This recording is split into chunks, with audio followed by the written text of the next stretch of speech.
भ्रष्टाचार के मामले में एसपी और डीएम को सख्ती लाना होगा। अगर जो ब्लॉक के अंदर, थाने के अंदर भ्रष्टाचार का मामला बढ़ता है तो इसमें जिलाधिकारी और एसपी कतई नहीं बच सकता है। ये स्पष्ट तौर पर समझ लें कि कोई ऐसे भ्रष्ट पदाधिकारी को संरक्षित करेंगे तो कम से कम हमारे जैसे लोग उनको हम बख्शेंगे नहीं। 15 दिन का समय देते हैं, 15 जून तक ये अपने आप को व्यवस्थित करे।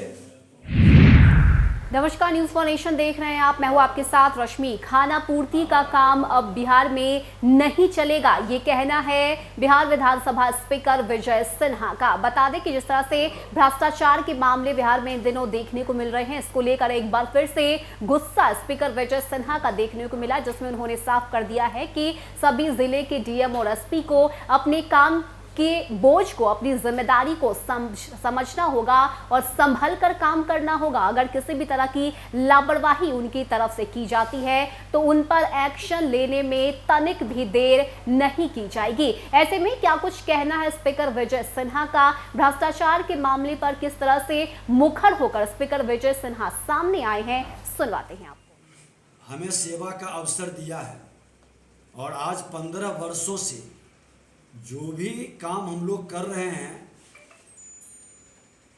हमारे कार्यकर्ता के द्वारा, क्षेत्र के लोगों के द्वारा जो समस्या दी जाती है उस पर हम लोग काम कराते हैं। मेरा कार्यकर्ता या समर्थक दलाली और बिचौलियागिरी नहीं करता है। वो ब्लॉक के अंदर और जिले के अंदर हुलकते नहीं चलता है। मेहनत उसका रहता है, लेकिन जब काम हो करके नीचे आता है तो फट से कुछ प्रोफेशनल लोग हैं वो ले करके प्रेस में पहुंचा देते हैं। तो उसमें हम पड़ना नहीं चाहते। काम विधायक, सांसद, मुखिया सबकी जिम्मेवारी है करने की। सरकार जवाबदेह है। सरकार का, स्टेट सरकार का प्रतिनिधित्व विधायक करता है, केंद्र सरकार का प्रतिनिधित्व सांसद करता है। और इसमें कुछ ऐसे तत्व हैं जो चाहते हैं कि ये श्रेय के नाम पर सांसद विधायक को भिड़ाएं या लड़ाएं। तो मुझे श्रेय की कोई इच्छा नहीं है। काम क्षेत्र में मेरा हो, मेरी जनता की समस्या का समाधान हो, ये हमारी रुचि है, उसमें हम इंटरेस्ट लेते हैं। हाँ, गलत करेगा तो दुर्भाग्य इस क्षेत्र में मेरा यही है आज 15 साल से कि सत्ता पक्ष की भूमिका हम ही को निभाना पड़ता है और विपक्ष की भी भूमिका हम ही को निभाना पड़ता है।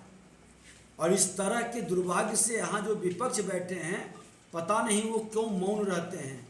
एक सशक्त विपक्ष जगा रहता है तो गलत कार्यों को उसके द्वारा सत्ता पक्ष को आईना दिखाकर सुधार की प्रक्रिया बनती है।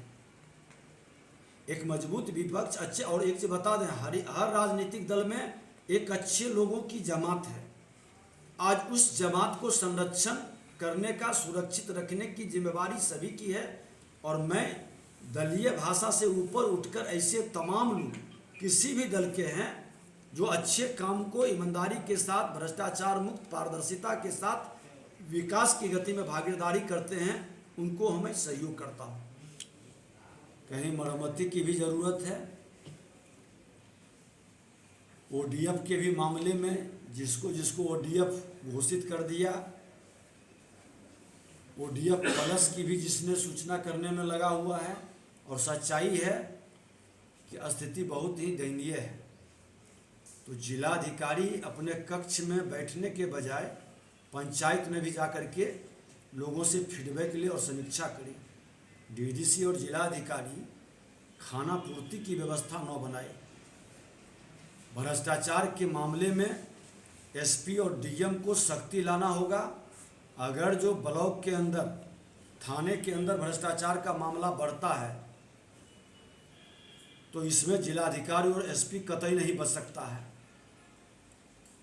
क्योंकि जब ऊपर के लोग जब तक मजबूती के साथ और ईमानदारी के साथ सिस्टम को नीचे तक नहीं सुधारेंगे।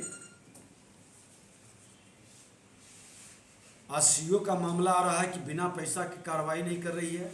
हमने निर्देशित किया है कि आप इमीडिएट एक्शन लीजिए और नहीं तो ऐसे लोगों पर कार्रवाई होगी। हम संबंधित विभाग के पदाधिकारियों से भी बात करेंगे, क्योंकि लखीसराय विधानसभा क्षेत्र में लोगों की नज़र है, निगाह है, लोगों की अपेक्षा भी बढ़ी है कि ईमानदारी और पारदर्शिता के साथ काम हो, और इसमें जो भी भ्रष्ट पदाधिकारी बाधक बनेंगे तो उनके साथ किसी की सहानुभूति नहीं रहेगी। ये स्पष्ट तौर पर समझ लें कि कोई ऐसे भ्रष्ट पदाधिकारी को संरक्षित करेंगे तो कम से कम हमारे जैसे लोग उनको हम बख्शेंगे नहीं।